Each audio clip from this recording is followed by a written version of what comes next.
несиелер, депозиттер, тәуекелдерді сақтандыру. Бүгінде қаржылық жетістік тек көп ақша табу ғана емес, сол тапқан ақшаны дұрыс басқаруды ұйымдастыру. Яғни сіздің ақшаңыз жұмыс істегенде сіз демаласыз. Бізге банк жүйесі не үшін қажет? Өзіңізге банк таңдаған кезде неге назар аудару керек? Валютаның жағдайы қалай болмақ? Қандай тиімді қаржылық инструменттер бар? Тағы да көптеген пайдалы ақпарат Профинанс веб бағдарламасында. Білесіздер ме, құрметті көрермендер? Кешіріңіздер, маған біреу ақша жіберіпті. Жарайды, мен сіздерге қызықты мәліметті әңгімелеп бергім келіп тұр. Не болып жатыр? Кім маған ақша жөнелтті? Әрине бұл кімге ұнамасын, бірақ қайта-қайта сөзімді бөлуге тура келіп тұр. Айтпақшы, айта кету керек. Цифрлық дәуір басталғалы бері виртуалды ақша пайда бола бастады. Оның физикалық ақшаға қатынасы бүгінгі күні 9-дің 1-ін құрайды. Демек, бүгінгі таңда ақшалардың 90% сандық, қалғандары қолма-қол болып табылады. Бұл Профинанс веб қаржы туралы ең пайдалы вебинар. Жаңадан қосылған көрермендерімізге жалынды сәлем. Шынын айтқанда, маған ақша аударғандары жақсы болды. Себебі бүгінгі шығарылым тақырыбы жылдан төлемдер жүйесі, шынайылық және жақын болашақ. Осы жайында дәл қазір Қазақстан ұлттық банкінің сарапшысы Алина Имангазинамен бірге әңгімелейтін боламыз. Сәлеметсіз бе, Алина? Сәлеметсіз бе, Мариям? Алина Имангазина, Қазақстан Республикасы ұлттық банкінің төлем жүйелері департаменті, төлем жүйелерінің саясаты басқармасының бастығы.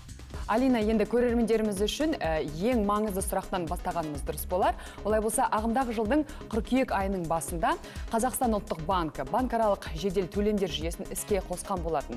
Олай болса, сервис жайында айтып берсеңіз. Дұрыс айтасыз. Үстіміздегі жылдың қыркүйек айында ұлттық банк мобильді телефон нөмірі бойынша жедел төлем жүйесін іске қосты.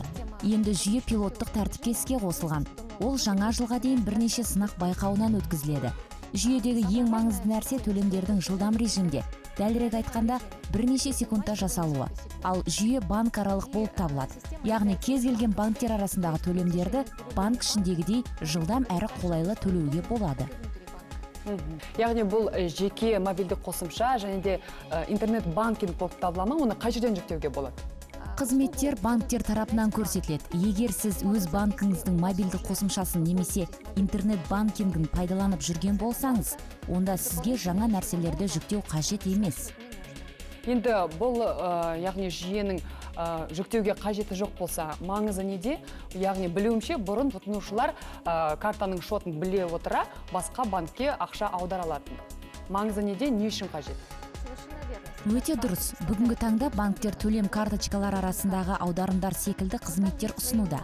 Дегенмен, оның аз ғана өзгешеліктері, өзіндік ерекшеліктері бар.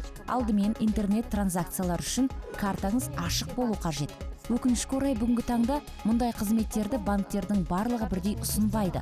Ал карточкалық жүйелерге келсек, олар халықаралыққа жатады. Ұлттық банктың жаңа жүйесі бұл жергілікті ұлттық болып табылады. Сондықтан бұл қызметтердің тарифтерін едәуір төмендететініне сенімдіміз. Сондай-ақ жүйеде біз тек төлем карталарымен ғана шектелмейміз. Сонымен қатар электрондық әмияндары, әмиян және ағымдағы шоттар арасында тіпті әртүрлі банктерде төлемдер жүргізе аласыз. Көптеген адамдар заманауи ұялы телефондарды тек байланыс құралдары ретінде қолданбайды. Бүгінгі таңда ұялы телефон ол мультимедиа. Сондай-ақ ол көптеген функцияларды атқарады. Соның ішінде банктегі ақшаларды басқару мүмкіндігін атап өткен жөн.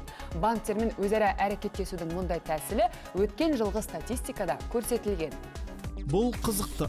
Қазақстан Республикасы ұлттық банкінің мәліметі бойынша өткен жылы ел халқы интернет және мобильді банкинг арқылы жүзеге асырылған операциялардың көлемі 2016 жылмен салыстырғанда 3 есе артып 3 триллион теңгені құрады. Сонымен қатар инновациялық технологияларды пайдалана отырып, қаржы нарығын дамытудың әлемдік үрдістері арасында мобильді қаржы қызметтерінің өсуі, ашық банкингке көшу, блокчейн технологияларын сынақтан өткізу сынды салалар жетекші орын алуда. Қазіргі таңда цифрлық қаржылық қызметтер, соның ішінде ұялы телефондарды пайдаланатын 80-нен астам елде іске қосылған. Уақыт, ақша, технологиялар Қазақстанның қаржы секторына қалай ықпал етуде? Дәл қазір білеміз. Бұл Профинанс веб біз әрі қарай жалғастырамыз. Алина, енді сіз әңгіме барысында ұлттық банктың жедел төлеу жүйесінің негізгі қағидалары туралы айтып өткен болатынсыз. Яғни олардың ішінде ұялы телефон нөмірі арқылы төлемдер мен ақша аударымдары, сонымен қатар жедел төлем жүргізу және алушыға ақша аудару жүйелері кездеседі. Бұл жүйе қаржы қызметтерін тұтынушыларға, яғни басқа қандай функцияларды жүзеге асыруға мүмкіндік береді? Түсіндіріп өтсеңіз. Бұрын айтқанымдай, бұл қызмет көрсетулер жүйесі біртіндеп дамып келеді. Алдымен жеке тұлғалар арасындағы аударымдар қолға алынады. Сәл кейінірек банктермен бірге заңды тұлғаларға тауарлар мен қызметтерге ақы төлеу бойынша қызмет көрсететін боламыз. Соңғы баспасөз мәслихаттарының бірінде ұлттық банк төрағасы Данияр Ақышев бұқаралық ақпарат құралдарына тұрғындардың цифрлық банкинг арқылы күн сайын 7 миллиард теңгеге 460 мың транзакция және 70% қаржы транзакциялар жасағанын, сондай-ақ бизнес өкілдері де цифрлық арналар арқылы жүзеге асыратындығын айтқан болады. Алина, енді осы ұлттық банк жүйесі цифрлық банкинг арналарын пайдалану арқылы статистиканы ұлғайтуға мүмкіндік береді ме? Әрине, бұл жүйе мобильді қосымшалар мен қашықтағы арналарды пайдалануды көздейтіндіктен, біз интернет банкинг пен мобильді банкингті пайдаланудың айтарлықтай артатынын болжаудамыз. Олай болса, біздің онлайн тыңдармандарымызға көңіл бөлейік, тағы да олардың сұрақтарын оқып отырайын. Жүйе әкімшісі атты пайдаланушымыз былай деп жазған екен: мен мобильді және интернет банкингке сенім артпаймын. Мұның барлығы қауіпсіз деп ойлаймын. Бұл бағытта қауіпсіздік жоспарында бізді қандай оңалыстар күтуде?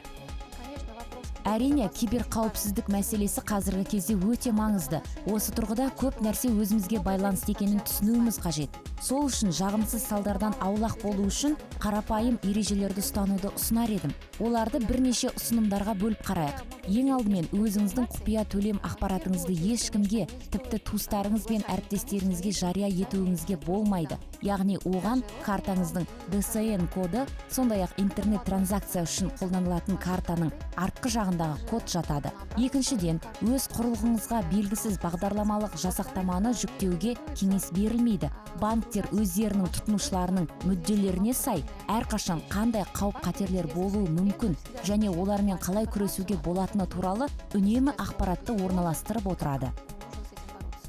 Рахмет. Шынымен де осындай маңызды ақпаратты есте сақтап жүріңіздер, құрметті көрермендер.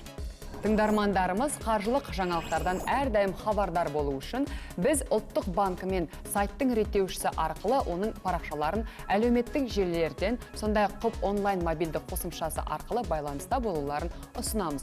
Онда әрдайым қаржылық мәселелер бойынша құқықтық көмекке қол жеткізіп, кеңес ала аласыз. Мобильді банктік қызметтерді пайдаланудың артықшылығы не үшін және қандай? Сәлден соң білетін боламыз. Бұл Профинанс веб қаржы туралы ең пайдалы вебинар. Біз әрі қарай жалғастырамыз. Алина, енді оқырмандарымыздан сұрақтар көптеп түсуде. Жалпылама айтқанда, көрермендеріміз оларды Қазақстан Республикасының ұлттық банкі әзірлеген жедел төлем жүйесінің мүмкіндіктерін ескере отырып, мобильді банкингтің артықшылықтары мен кемшіліктері туралы хабардар етуді сұрап отыр. Құрметті көрермендер, енді шағын интерактивке қалай қарайсыз? Маған ол үшін көмекші қажет болып отыр. Сізді ортаға шақырсам бола ма? Келе қойыңыз. Сәлеметсіз бе? Сәлеметсіз. Есіміңіз кім болады? Қуандық болады. Қуандық, енді жалпы мобильдік банкингтің қандай артықшылықтарын білесіз? Меніңше уақыт пен жылдамдық. Керемет. Ақшаны үнемдеу туралы не айта аласыз? Мүмкін ұлттық банктың жаңа жүйесінің көмегімен уақытты үнемдеуге болатын шығар. Қуандық, енді қасыңызда Алина сарапшымыз тұр. Егер қиындықтар туындап жатса, онда Алина өзінің кеңесін беріп жатар.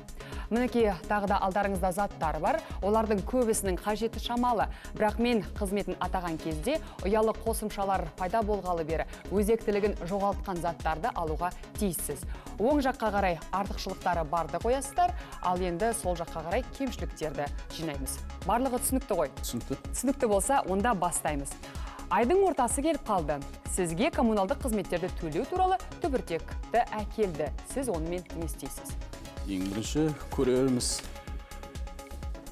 Банкке барып төлеймін. Не үшін? Сізде мобильді қосымша бар емес пе? Ондай болса, мобильдік қосымша арқылы төлейміз. Керемет. Қуандық, енді сізбен астаналық досыңыз өзіне ақша жөнелтуді ұсынады. Ондай жағдайда төлем картасы басқа банкке тиесілі. Сіз не істейсіз? Мен мына жерден конверт көріп тұрмын. Иә. Мүмкін досыма почта арқылы жіберуге болатын шығар. Бізде мобильді қосымша арқылы жылдам төлемдер жүйесі бар. Ол жағдайда мобильдік қосымша арқылы да төлеуге болады екен, онда солай төлеймін. Иә, ең дұрыс шешім шынымен де. Сізге депозит ашу қажет, Қуандық. Тағы да не істейсіз? Мен мына ақшаны алып, артықшылыққа арналған үстелге қоямын. Өте дұрыс. Қазіргі таңда жеке банктер депозиттерді онлайн түрде ашуға мүмкіндік береді. Ол үшін тіпті бөлімшеге барудың қажеті жоқ. Сонымен енді біз тек осы уақытқа дейін артықшылықтарын ғана байқап отырмыз. Олай болса, Қуандық, кемшіліктерін де айтып өтіңіз. Бұндай жағдайда әрине қорқынышты болатын шығар. Егер сіздің шотыңызды біреу бұзса ше, ал егер сізге кенеттен ақша қажет болып қалса, мобильдік қосымша істемей қалса, банк қызметкермен бетпе-бет диалог болмай қалса, бұның ешқандай артықшылығын көріп тұрған жоқпын. Онымен келісемін. Киберқауіпсіздік туралы немесе мобильді қосымшалардың жұмысына қатысты кішігірім алаңдаушылық бар. Біз қауіпсіздік жөнінде айтып кеттік. Алайда көп нәрсе бізге байланысты екенін ұмытпаған жөн. Ең болмағанда сіз банк бөлімшесіне барып, қызметтерді сол жерде төлей аласыз. Мобильді қосымшалардың үздіксіз жұмысы жайында айтатын болсақ, банктер әдетте өздерінің техникалық жұмыстары болатынын күні бұрын ескертеді. Осыған орай сіз алдын ала төлем жасай аласыз. Сондай-ақ олар мәселелерін мүмкіндігінше тез түзетуге тырысады. Сонда шынымен де нәтижесінде біз бар болғаны екі-ақ кемшілікті байқап отырмыз. Ал енді айтылған артықшылықтардан біз уақытымызды, ақшамызды және де ең басты жүйкемізді шығындамайтынымызды байқадық. Сонымен қатар банкаралық аударымдар бойынша шекараларды кеңейтуге де ескеріп отырсақ жаман болмайтыны сөзсіз. Совершенно верно. Өте дұрыс. Бүгінгі таңда мобильді сервисті пайдалану аса тиімді және өте пайдалы. Біріншіден комиссиялар азаяды, екіншіден кезекке тұруға жұмсалатын көп уақытты үнемдейді. Бізде өзімізге қолайлы жерде және қажет болғанда қызметтерге қол жеткізетін мүмкіндік пайда болады. Где нам нужно и когда нам нужно. Алина, кеңесіңізге көп рахмет. Қуандық, интерактивке қатысқаныңызға да алғыс білдіреміз. Ал енді құрметті көрермендер, бүгінгі тақырыпты кеңірек түсіну үшін тарих беттеріне көз жүгіртуді ұсынамын. Мобильді банкинг жүйесі алғаш рет 1999 жылы Еуропада пайда болды. Ол кезде кейбір еуропалық банктер өз клиенттеріне SMS арқылы шотын басқаруды ұсына бастаған болатын. Алайда мобильді банкингтің бастамашысы ретінде банктік шоттың қашықтан басқару элементінің бұрынғы түрі танылған болатын. Ол Еуропа мен Америка елдерінде пайда болып, банктің байланыс орталығының операторы мен шот иесі байланыс орната отырып басқарылуы қарастырылған. ТМД елдерінің аумағында мобильді банкинг 2000 жылдардың басында пайда болды. Осындай қызметтің барлық қолайлығына қарамастан, мобильді банкинг өте баяу дамыды. Өйткені банктың барлық клиенттері SMS хабарлама арқылы транзакция жүргізуге дайын емес еді. Мобильді банкингті қолдаушылардың көпшілігі өзара әрекеттердің жаңа заманауи түрлерімен ұялы телефондарға арналған тиісті қосымшалар әзірленіп, банктік шотты қашықтан басқару тәртібін оңайлатқаннан кейін ғана қол жеткізді. Бүгінгі таңда тұтынушылармен жұмыс істеу үшін ыңғайлы мобильді қосымшасыз заманауи банкті елестету мүмкін емес. Сонымен біз бүгін Профинанс вебинарында Қазақстан ұлттық банкі әзірлеген жаңа жедел төлем жүйесі жайлы толық мағлұмат алдық. Бұл қызмет түрі әртүрлі банктердің тұтынушылары арасында ұялы телефон нөмірі бойынша 24/7 режимінде тәулік бойы кез келген уақытта теңгемен ақша аударуға мүмкіндік береді. Банктер өз тұтынушыларына мобильді қосымшаларда, интернет банкингте өздерінің жүйелерін реттеп, ұлттық банктың жедел төлем жүйесіне қосылуына байланысты осы қызметті ұсынады. Осындай ыңғайлы, жылдам әрі арзан қызметті пайдалану үшін өз банкіңізге жүгініңіз. Осылайша бізді анағұрлым ұшқыр әрі арзан, сондай ыңғайлы қаржы құралдарды пайдаланатын басқа кезең күтеді. Біз сіздермен қоштаспаймыз. Профинанс веб жобасы сіздің жеке қаржыларыңыз, тиімді қаржы құралдары және әмияныңыз үшін қауіпті тәуекелдер туралы сұрақтарыңызға жауап береді. Профинанс кеңістігінде келесі жүздескенше. Қаржылық сауаттылық табысқа жетудің жалғыз жолы.